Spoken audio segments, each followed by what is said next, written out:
Arratsaldeon eta ondo etorri krisiak biluztuz emanaldi honetara. COVID-19 gertu denetik askotan esan dugu, egoera honek krisi asko azalarazi eta azeleratu dituela. Eta emanaldi honetan egin nahi duguna da krisi horien inguruan hausnartu eta hauei aurre egiteko gakoak identifikatzea. Horretarako, 3 kide ezberdinei euren hausnarketak bideoz bidaltzeko eskatu diegu eta bideo zerta horrekin osatu dugu emanaldi hau. Besterik gabe hasi egingo gara eta lehenik eta behin Endika Perezi eskatu diogu bere hausnarketa. Endika Lab sindikatuko ekintza sozialeko egiturako kidea da eta berari eskatu diogu krisi ekonomiko honen ondorioen inguruan mapa bat egitea eta honi aurre egiteko bere ustez gako nagusiak zeintzuk diren kontatzea.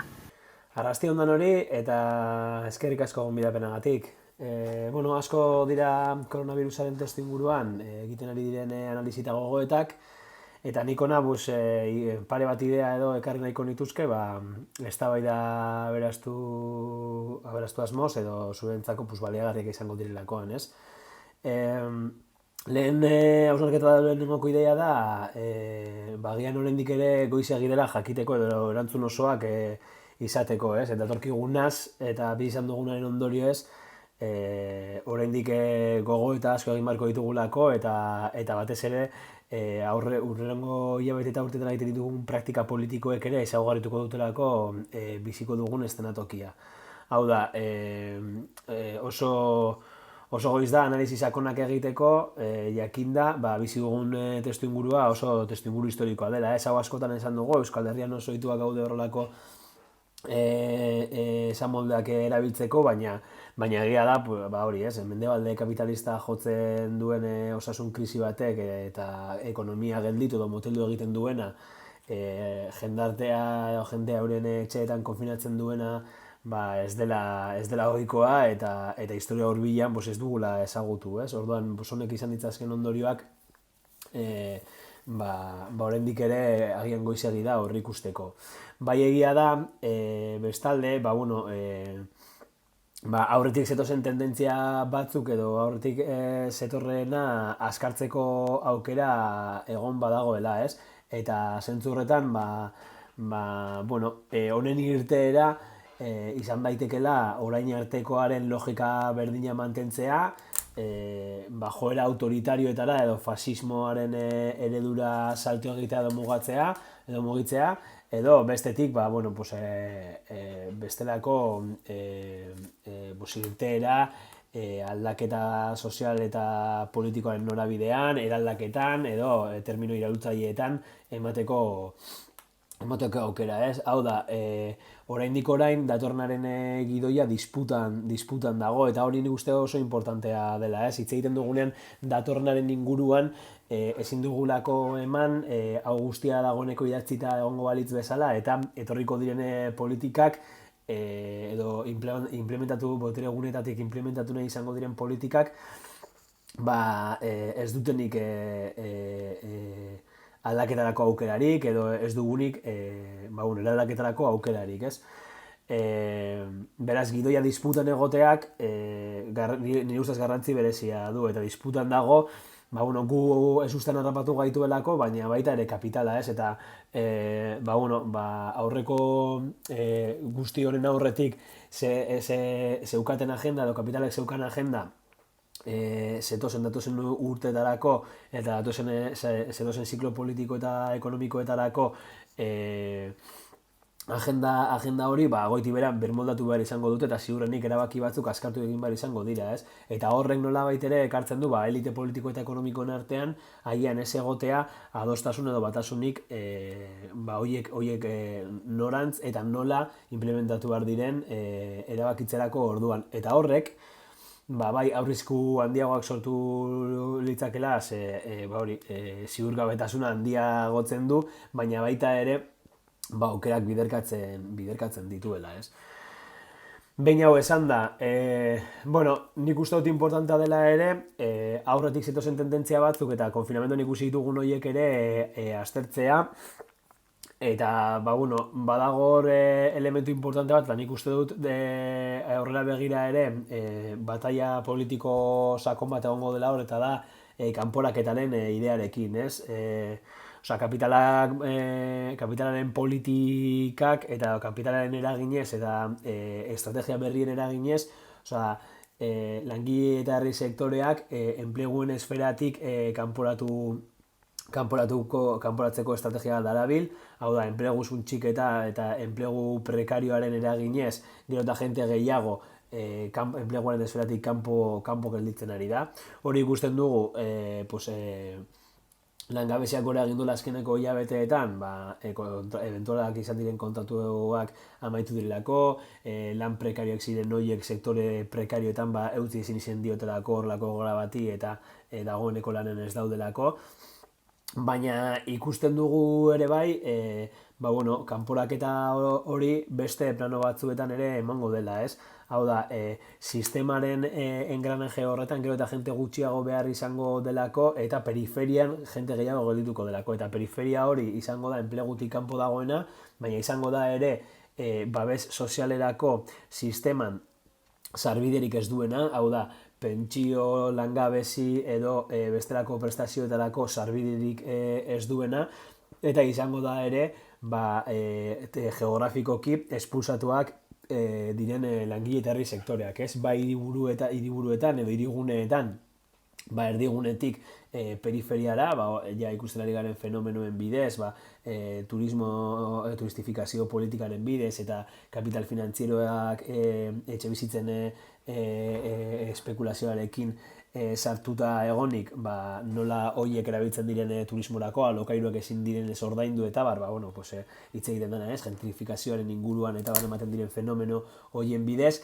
eta baita ere, herrialde batzuetatik bestera, ustiak eta prozesuetan eta horrek eragiten dituen uholde migratorioen bidez. Hau da, badago nolabait pertsonak eta herritarrak, herri eta langile sektoreak sistematik kanporatzeko helburu eta politika zehatz bat kapitala metatzen jarraitzeko eta esku gutxitan metatzen jarraitzeko aukera bakar bezala, ez? Zentzu horretan, claro, fenomeno horretatik abiatuta, egoera desberdinak biziko ditugu. Lehen esan dudana, enplegutik kanpora ateratzeak suposatuko duena da jente gutxiago egotea enpleguaren esfera horretan, eta bide batez langileen lan eskua merketzea, ez? Lan baldintzak ere prekarioagotzeko aukera, prekarioago bihurtzeko tentaldi eta joera hori, ezta?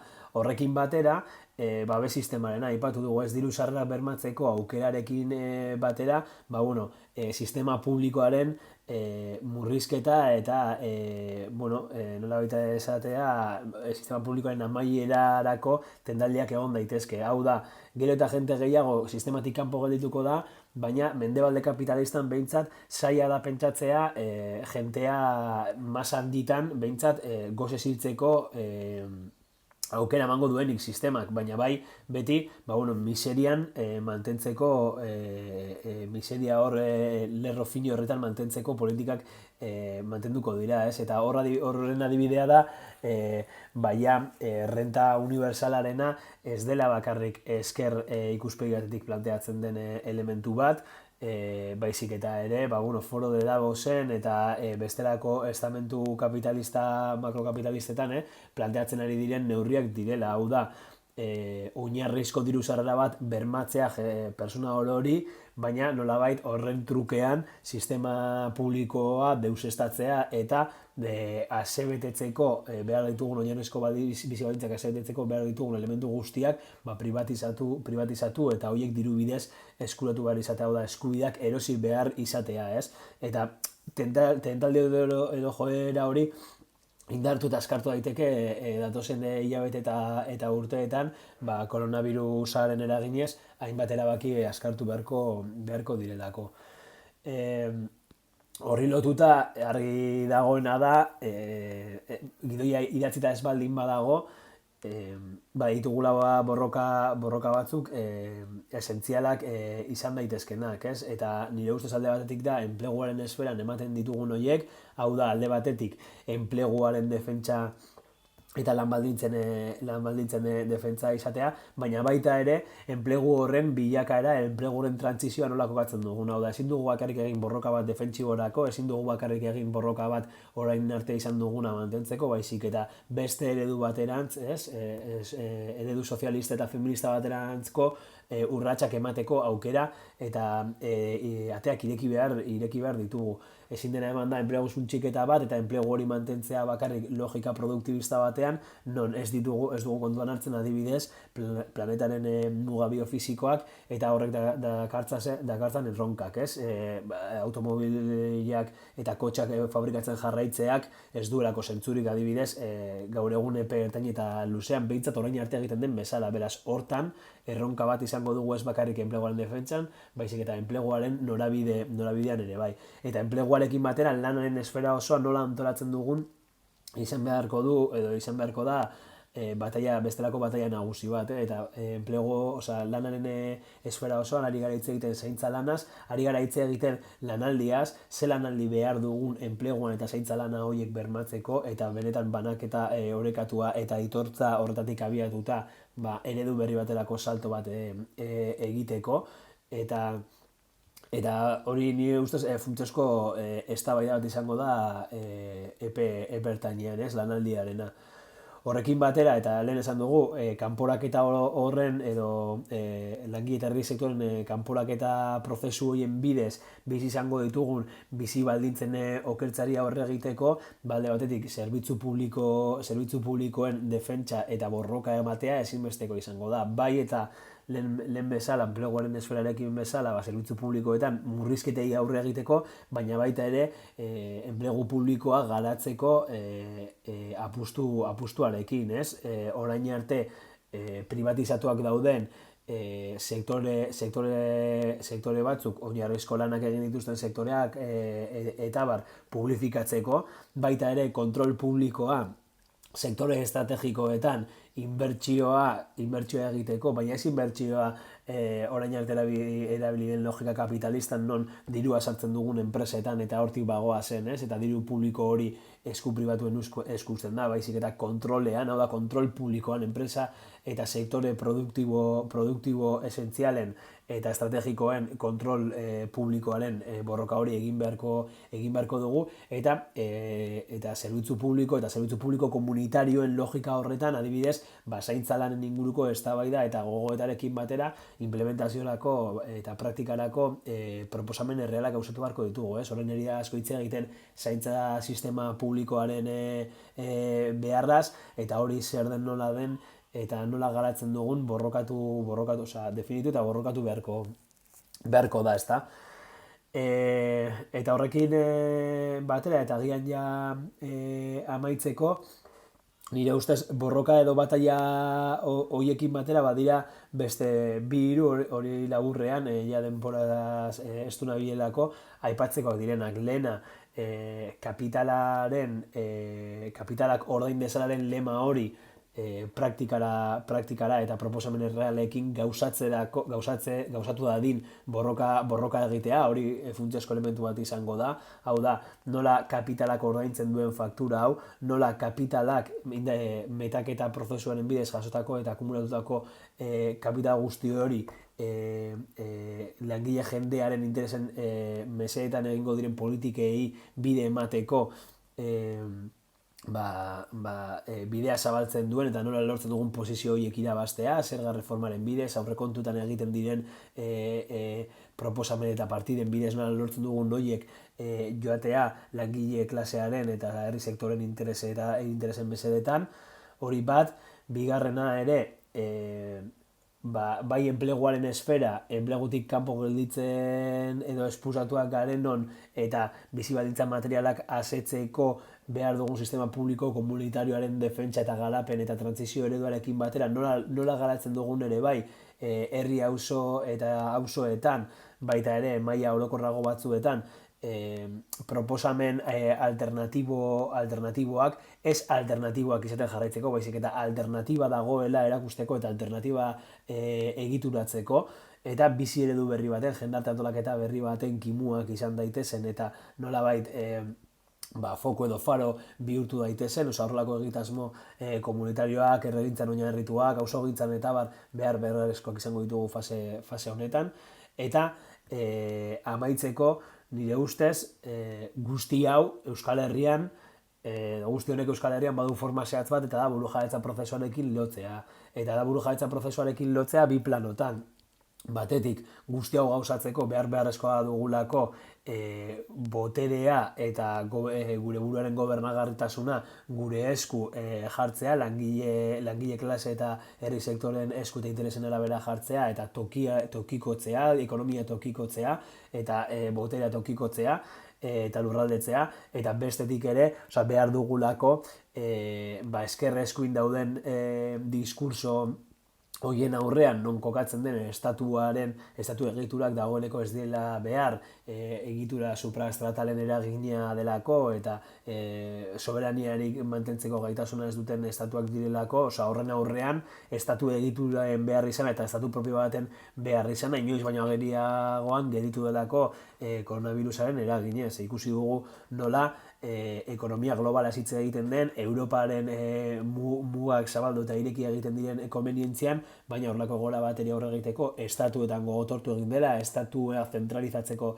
joera egon dela, eta hor Euskal Herritarrok gutxi daukagula irabazteko ez bada gure estatu propioaren aldeko borroka indartzea eta eraldaketa soziala burujabetza prozesuarekin eta estatu propioaren aldeko borrokarekin lotzen ez baldin badugu, ez? Hori ez delako nolabait berme bakarra izango, baina bai disputa horretan irabazten ditugun bataila politikoak ezaugarrituko dutelako zer nolako estatu eredua eta nolako trantsizioa gauzatzen dugun. Eta nire ustez hor badugu erronka potolo eta nagusi bat. Orduan, nolan arrapaladan, labur, 10-15 minututan egiteko esan didate, orduan, respetatzen saiatu naiz, espero behintzat bi hiru idea ez dira berriak, baina behintzat eztabaida berazteko eta sarrera egiteko baliagarriak izatea, eta besterik gabe berriz ere eskerrik asko gonbidapenagatik eta animo. Jarraian, Aiza Kortabarriaren hausnarketari bide emango diogu. Aiza Ernaiko kidea eta mugimendu feministako militantea da, eta berari zaintza krisiari buruz aritzeko eskatu diogu. Izan ere, hau da COVID-19ak azalarazi duen krisi nagusietako bat, eta mugimendu feministak urteak daramatza honen inguruan lanketak egiteko beharra azaleratzen. Beraz, bere hausnarketarekin uzten zaituztet. Kaixo, Aiza Kortabarria naiz, eta jarraian zaintza krisiaren inguruan zertela batzuk ematen saiatuko naiz, eta zaintzaren krisiari aurre egiteko eta beraz bizitza erdigunera ekartzeko gako batzuk aipatuko ditut. COVID-aren krisiak argitaratera du zaintzaren krisia, baina ezin dugu ahaztu zaintzaren krisia ez dela izan COVID-aren ondorio. Baizik eta COVID-ak egoera hau are eta gehiago larritu duela, hainbat arrazoi duela medio.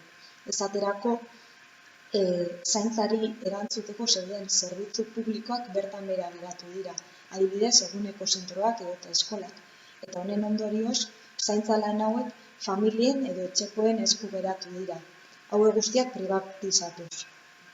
Horrez gain, aipatzekoa da, zaintza krisiaren kontrako aldarrikapen eta borrokak historikoak direla mugimendu feministan. Eta egoera honek, zaintza lanen beharrezkotasuna mahaigaineratu duela.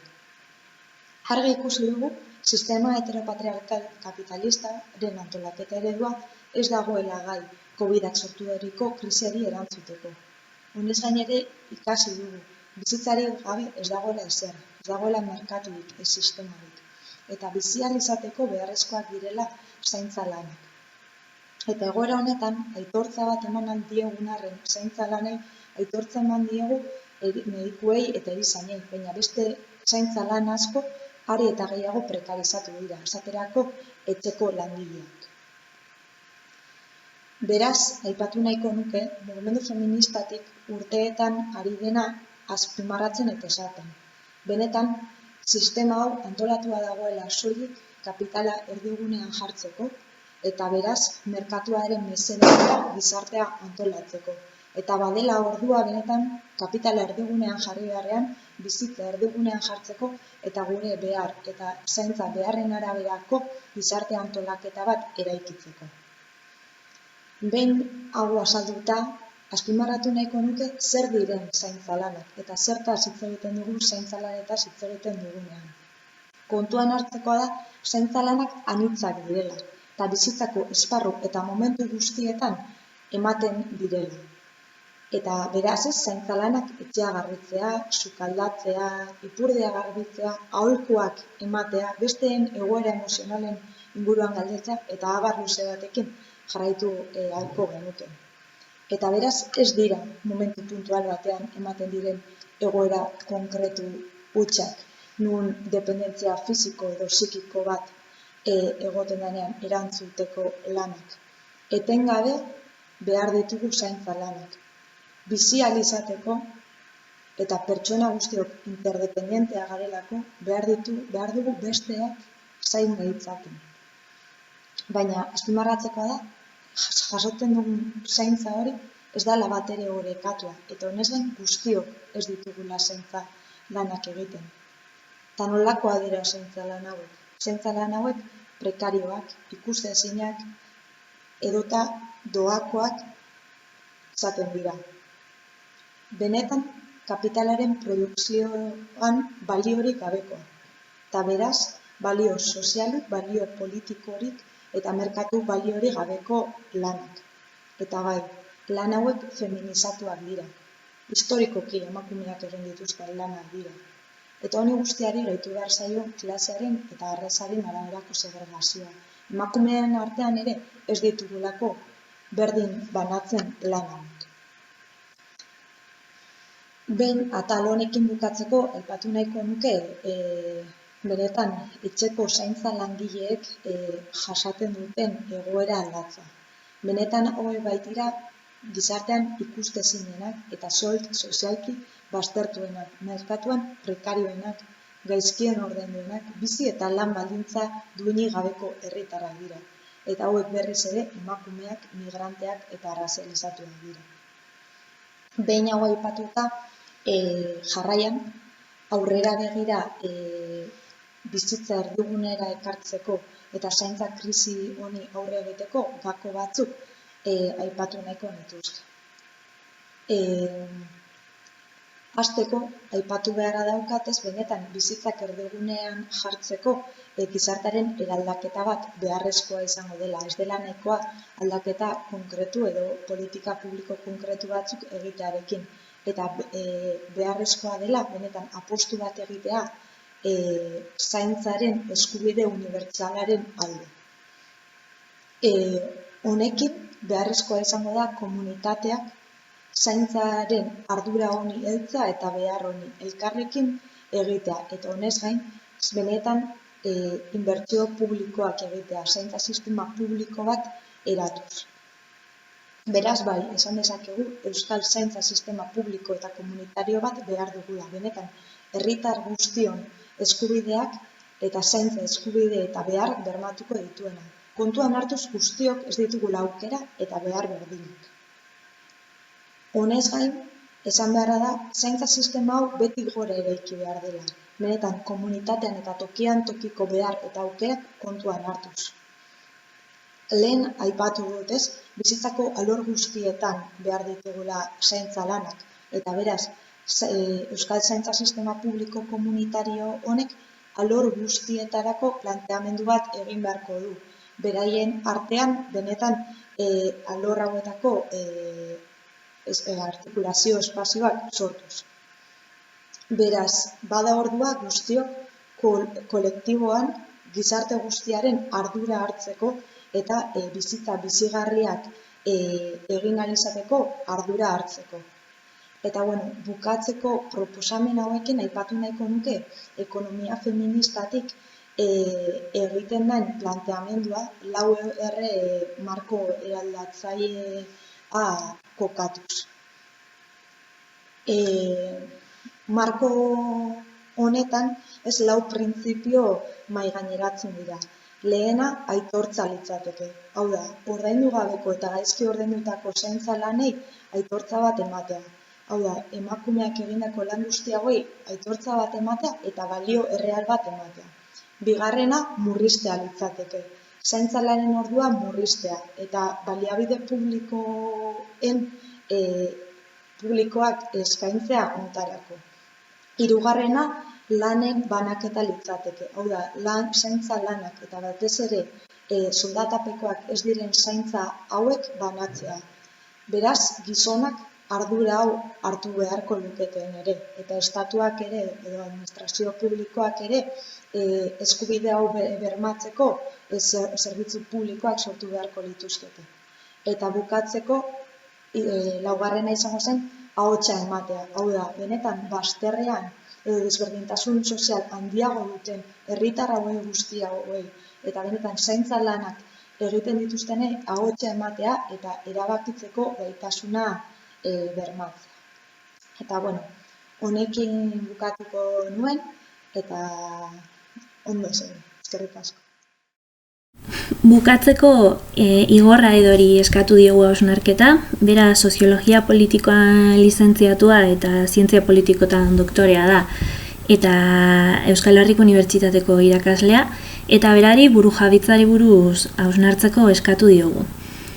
Izan ere, COVID-19 aurre egiteko bi eredu kontrajarri ikusi ditugu. Alde batetik kudeaketa autoritario eta neoliberal bat, eta bestetik sortu diren behar kolektiboei erantzuteko logika komunitarioen indartze bat eta burujabetza praktiken indartze bat eremu ezberdinetan. Gu sinetsita gaude etorriko den krisiari aurre egiteko esperientzia komunitario hauek eta burujabetza esperientzia hauek indartzeko beharra izango dugula. Eta beraz, honen inguruan hausnartzeko gako batzuk eskatu dizkiogu Igorri. En este encuentro vamos a reflexionar a lo largo de los siguientes minutos en torno al concepto de soberanía, pero vamos a tratar de pensarlo desde el contexto en el que estamos, que es el contexto del siglo XXI y una sociedad muy diferente a la que en ocasiones nos remitimos cuando hacemos este tipo de reflexiones. En última instancia, el concepto de soberanía se puede entender desde una escala que va desde lo micro y lo más individual hasta lo más global y transversal, pasando pues por espacios territoriales como puede ser el de Euskal Herria. Haremos un acercamiento de carácter abstracto y por lo tanto no vamos a centrarnos exclusivamente en el marco territorial vasco, sino que sobre todo vamos a pensar desde claves más ancladas en la práctica y la praxis individual, pero en un contexto global con unos rasgos que atraviesan al conjunto del planeta. Este concepto de soberanía siempre remite al principio democrático del demos, es decir, el sujeto que es aquel a partir del cual se establece la democracia. Por lo tanto, no existe democracia si no existe un sujeto soberano, que es el pueblo entendido como el conjunto de individuos que conforman una determinada unidad con una identidad propia, bien sea nacional o, digamos, de carácter sectorial. Para entender la soberanía hoy en día tenemos que entender los rasgos que definen nuestros tiempos. Se habla en ciencia política de dos grandes épocas históricas, o tres grandes épocas históricas. Una sería la sociedad tradicional. En la sociedad tradicional el individuo apenas tiene soberanía. Pensemos, por ejemplo, en el caso vasco, el caso de los agotes, que por definición, se autoexcluyen de las prácticas culturales vascas y en paralelo son excluidos por la comunidad vasca. Por tanto, en las sociedades tradicionales el sujeto apenas goza de autonomía. Sin embargo, esto se modifica en la modernidad, cuya acto inaugural es la Revolución Francesa, que viene de la mano de dos revoluciones, la Revolución Nacional, que sería la Revolución Estatal, y por otra parte la Revolución Industrial, que sería la dimensión de carácter económico. En la Revolución Francesa y en la modernidad el sujeto da un paso al frente y se ubica en un contexto grupal, es decir, el sujeto se entiende en tanto que clase, sea clase burguesa, sea proletariado o en tanto que nación. E incluso en algunos casos en tanto que raza. Ese sujeto da un paso al frente, ese sujeto reivindica su soberanía y reivindica la utopía, es decir, el intento, por así decirlo, de poner en marcha y aplicar sus ideales y sus propuestas, en muchos casos revolucionarias, aunque puedan ser reaccionarias también. Este sujeto soberano se sostiene sobre el principio de la razón, se sostiene sobre el principio de la ciencia, la positividad, y entiende la verdad en términos absolutos, es decir, estamos hablando de la verdad de la clase obrera, obrera, estamos hablando de la verdad de una determinada raza, etcétera, etcétera, ¿no? Ejemplos de esta lógica positivista y asentada en la verdad sería el materialismo dialéctico, por ejemplo, o también, ¿por qué no?, la utilización de la genética que hacen determinados nacionalismos racistas y xenófobos en plena modernidad.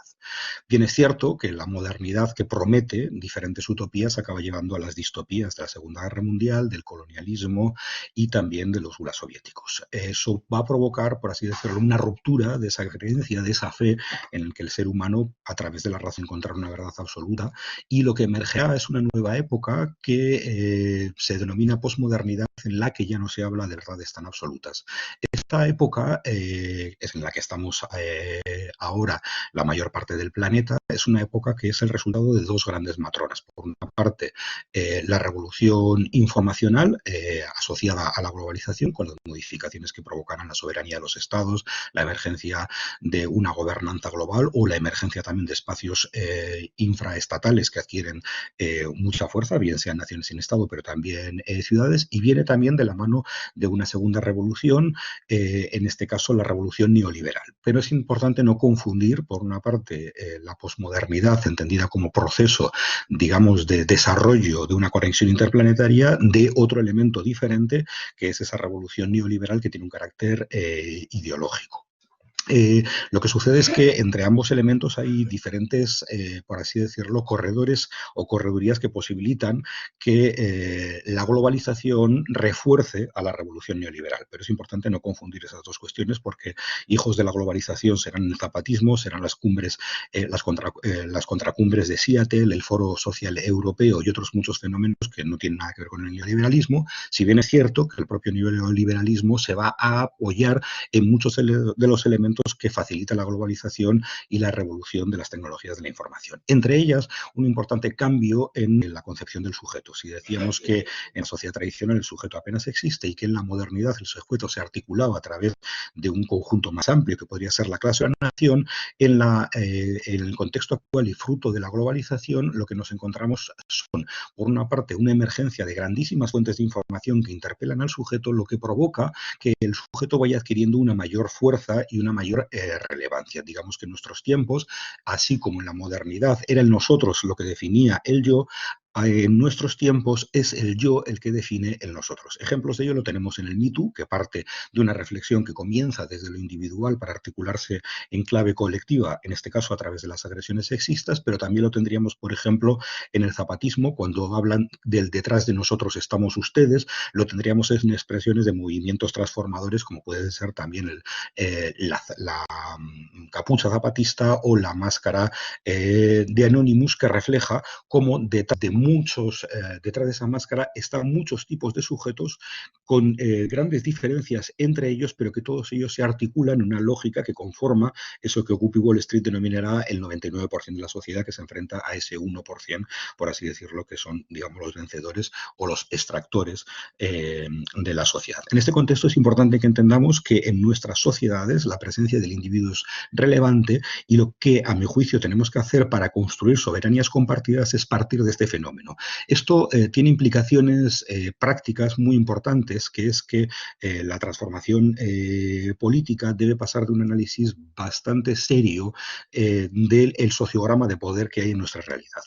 Nosotros en ciencias sociales y especialmente en procesos participativos lo que hacemos son análisis de las relaciones ante un determinado fenómeno y siempre identificamos un nosotros, es decir, sujetos, en este caso, que están a favor de una determinada política que podría ser de la igualdad, o en el caso que se interese, pues por ejemplo, hablar de la soberanía nacional vasca o de cualquier otro tipo de soberanías. Por lo tanto, tenemos un nosotros y un nosotras, que son aquellos colectivos que ya están convencidos, pero a ellos debemos añadir una serie de colectivos en forma, digamos, de capas de cebolla posteriores, que serían los sectores afines, los sectores que son cercanos, pero para mí el más importante es el sector de los ausentes, los y las ausentes, con diferentes tipos de lógicas de ausencias. Puede haber sectores ausentes porque no conocen la temática, puede haber sectores ausentes a nivel territorial porque viven en otros territorios, pero digamos que no se sienten afectados por la problemática que estamos abordando, ¿no? Y finalmente tendríamos los y las adversarias. Para mí, en este contexto, las estrategias deben pasar por tratar no de hacer acciones para convencer a los ya convencidos, sino sobre todo de hacer acciones para movilizar movilizar a los ausentes. Y esa movilización de los ausentes tiene que partir en el contexto en el que estamos viviendo, no tanto de un sujeto colectivo que en la modernidad tenía mucha fuerza, pero que en este contexto tiene mucho menos, sino de la reconstrucción de ese sujeto, ¿no? Un ejemplo muy interesante es el del movimiento Ocupa. Así como el movimiento Ocupa en los años 80 y en los años 90 partía de la construcción de un nosotros, sujetos alternativos, sujetos transformadores, sujetos antisistema que conformaban los movimientos contra la ocupación. Si analizamos, por ejemplo, el caso de Cucucha, observamos como sí que es cierto que hay un nosotros, una serie de sujetos convencidos que son los que inician ese proceso de ocupación, pero sin embargo el éxito de Cucucha viene por la capacidad que tiene de movilizar a muchas ausencias, ¿no? Y esas ausencias son sectores poblacionales que primero se acercan porque tienen un interés determinado, bien sea en hacer talleres, bien sea en hacer malabares, pero es a través de ese proceso de acercamiento cuando estos sujetos que al principio están despolitizados empiezan a formar parte de los nuestros y las nuestras para acabar conformando parte del nosotros y el nosotras. En ese sentido, la estrategia pasaría no tanto por hacer acciones para convencer a convencidos, sino para hacer acciones para tratar de acercar y movilizar a los y las ausentes. En el caso de la crisis del coronavirus hemos visto un ejemplo muy interesante en esta línea con todas las redes de solidaridad que se han puesto en marcha en los municipios en los que a la gente que necesitaba ayuda no se le preguntaba si formaba parte de ese proyecto que aspira a una sociedad más igualitaria, más justa, más cooperativa y más participativa, pero que a través de la resolución de una problemática particular, empezamos con el qué hay de lo mío, es decir, tengo una necesidad, esas redes se ponían al servicio de esa ciudadanía para que del qué hay de lo mío pasemos al qué hay de lo nuestro. En esta clave, por lo tanto, en estos tiempos es importante tener en cuenta que es para movilizar a los ausentes, es importante empezar partiendo de los qué hay de lo mío, muchos que hay de los míos, pero siempre orientando esa articulación del qué hay de lo mío hacia un qué hay de lo nuestro.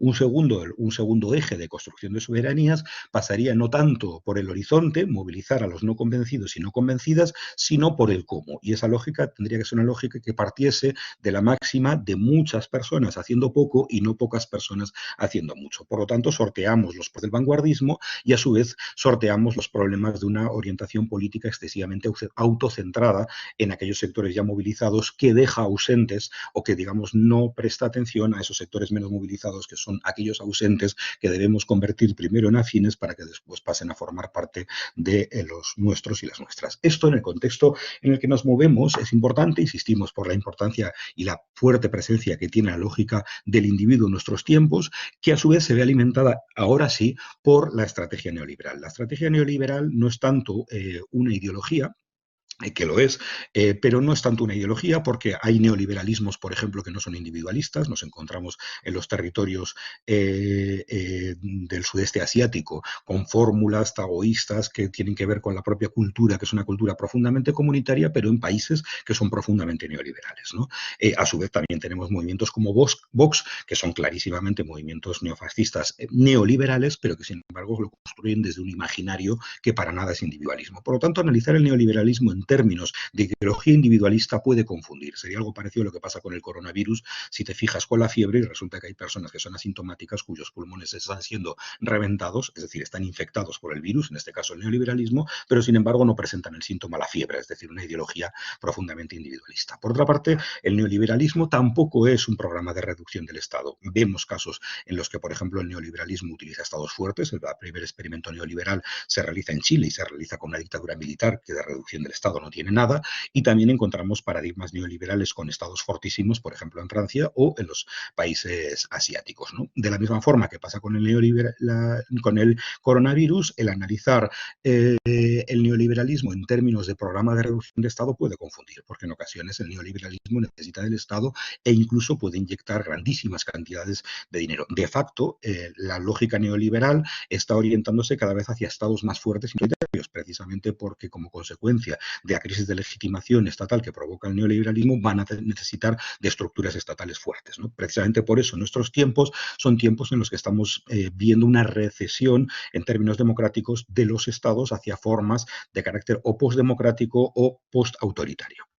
Bien, la forma de acercarnos al neoliberalismo, y esto es importante para la lucha por la soberanía, no es, por lo tanto, de carácter, no es analizarlo en términos solo ideológicos y tampoco es analizarlo solo en términos de programa en relación con la reducción del Estado. En este caso, podríamos encontrar, como sucede con el coronavirus, pues problemas de detección, ¿no? Se sabe ya que hay personas, por ejemplo, que no notan que están perdiendo oxígeno y, sin embargo, sus pulmones están siendo reventados y para cuando llegan a entrar en la UCI, ¿no? Pues de la misma forma nos podemos encontrar con estados neoliberales que implementan prácticas de fortalecimiento de los estados en clave autoritaria o de fortalecimiento de la economía. El neoliberalismo lo tendríamos que entender más que como ideología o como programa de reducción del Estado, como un arte de gobierno. Y es un arte de gobierno que se caracteriza por dos elementos. Por una intervención fortísima a nivel político para garantizar que el libre mercado siga funcionando y por una, por así decirlo, ausencia de la política en relación con aquellos aspectos que no son económicos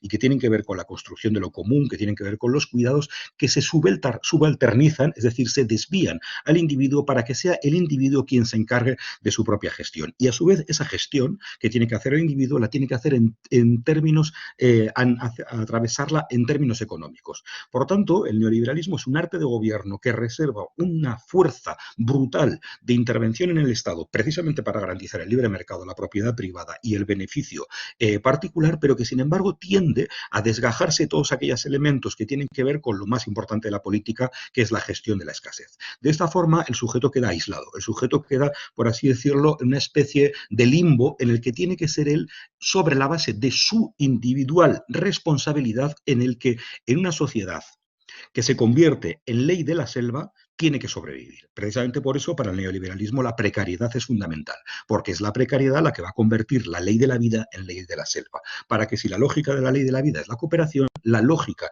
de la vida en el mundo neoliberal sea la competencia y la agresividad. En el caso de la crisis del coronavirus, lo que hemos visto es que los estados han hecho una intervención brutal para garantizar y poner en el centro la economía, se han establecido regulaciones económicas, se ha establecido al detalle cuándo, cómo y dónde podemos consumir. Sin embargo, para aquello que tiene que ver con la gestión de la vida, las instituciones se han ausentado. Te dicen que seas responsable, te dicen que si ves mucha gente no vayas a la playa, pero sin embargo lo que no hacen es intervenir políticamente. ¿Qué sucede en esta cuestión? Pues que la política, por así decirlo, al centrarse exclusivamente en la gestión de lo económico, se aleja de la gestión de la escasez. Y al alejarse de la gestión de la escasez, lo que provoca es que la escasez se sitúe en el centro de la vida, generando una competencia entre personas que una acción política podría haber modulado y moderado. En última instancia, la política precisamente es el arte de gobernar lo común en un mundo limitado, con personas con deseos ilimitados, pero con vidas finitas. Y en consecuencia, eso va a generar desigualdades y la función de la política es que aquellos fenómenos que son privados se analicen en términos sociales y estructurales para que esas desigualdades se desvelen y se dejen de interpretar en clave particular, encontrando respuestas de carácter público que generen normas de obligado cumplimiento para todas las personas. Pues bien, esta dimensión pública de la política se está reservando en el mundo neoliberal única y exclusivamente para garantizar el funcionamiento del mercado capitalista, pero todas aquellas facetas que tienen que ver con la cultura, con el desarrollo personal o con la educación, se dejan, se extraen. La política no interviene, lo que acaba generando una escalada de subalternidades. Al final, la política no establece criterios, por ejemplo, para cómo encarar los problemas de la educación en este contexto, de tal forma que lo delega en un ministerio, que a su vez lo delega en unas universidades, que a su vez lo delegan en unas facultades, que a su vez lo delegan en unos profesores, que a su vez lo acaban delegando en los alumnos. En esta escala de delegaciones, en que quienes tienen que asumir una posición política y tomar decisiones políticas, porque, por ejemplo, dar clase o no dar clase en el confinamiento no es una decisión técnica, sino que es una decisión política, lo que acaba sucediendo es que finalmente se acaba generando, por así decirlo, una lógica en la que cada cual hace lo que puede y eso es funcional para el neoliberalismo, porque si lo que funciona es la ley de la selva, lo que acaba interiorizando la persona es que tiene que estar en un permanente y constante batallar para tratar de sobrevivir solo. Si la modernidad había sido un proceso en el que se construía la soberanía a partir de una visión según la cual elementos privados pasaban a ser considerados como públicos, en la época actual, como conjunción de la estrategia neoliberal, nos encontramos con un proceso de despolitización politización en el que lo privado, es decir, la economía, se politiza y, sin embargo, lo político, lo común, los cuidados, se despolitizan y se subsidiarizan a un conjunto de individuos que tienen que hacer lo que pueden unos y otros. Desde esa perspectiva, la construcción de soberanía en los tiempos posmodernos y neoliberales pasaría, en primer lugar, por tener absolutamente claro qué es la política y cuál es la responsabilidad de la política. Y, en consecuencia, exigir a las instituciones políticas que no solo hagan política en términos económicos, sino que hagan política también en aquellos elementos que tienen que ver con lo común. Si estas instituciones no lo hacen, existe la posibilidad de que espacios autogestionados en clave autónoma puedan construir esas alternativas comunes y comunitarias al modelo neoliberal. Y si no tienen capacidad para construirlas, lo que pueden hacer es plantear alternativas para exigir a las instituciones que esas respuestas, digamos, sean establecidas, ¿no? Desde esa perspectiva, digamos que la solución para la búsqueda de la soberanía pasaría por exigir la repolitización de aquellos fenómenos que antes eran públicos y privados, pero ahora se están privatizando de tal forma que al final volvemos a encontrar una situación en la que los sectores más vulnerables no tienen alternativas y no tienen soluciones. A partir de esta lógica, y ya para acabar, la construcción de las soberanías debería ser un proceso que, partiendo de la identificación de las ausencias, consiga a través de prácticas políticas acercar primero a esas ausencias a partir de los intereses particulares que nacen del qué hay de lo mío, teniendo una estrategia orientada a la construcción de un máximo común múltiplo con esos mínimos individuales en clave de qué hay de lo nuestro, desde una lógica que permita a esos sectores no movilizados comenzar a movilizarse y empoderarse, para lo cual es imprescindible una estructura organizativa en la que haya muchas personas haciendo poco y no pocas personas haciendo mucho, con un objetivo único y último y final, que sería el que supondría, por así decirlo, la antítesis del proceso neoliberal, que es la revertebración de las redes. En última instancia, estaríamos hablando de tratar de conseguir el cuento de la Cenicienta.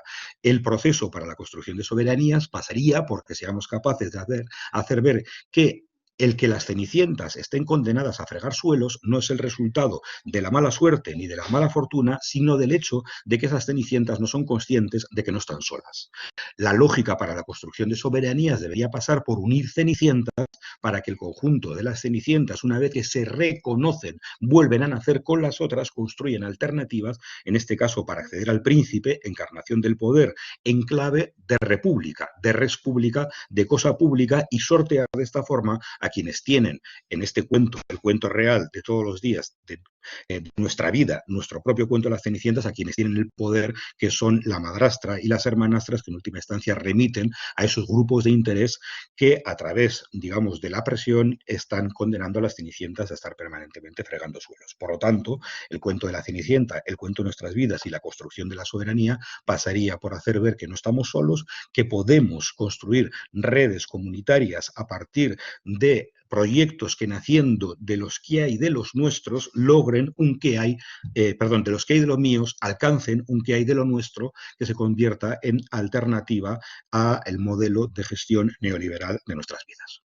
Pues eskerrik asko y espero que haya servido. Un abrazo. Besterik gabe, hau izan da guztia, espero dugu plazaratutako hausnarketek gure hausnarketa propioak bultzatzeko ere balio izatea, eta horrela indar gehiagorekin salto egitea kalera krisi honi aurre egiteko. Agur!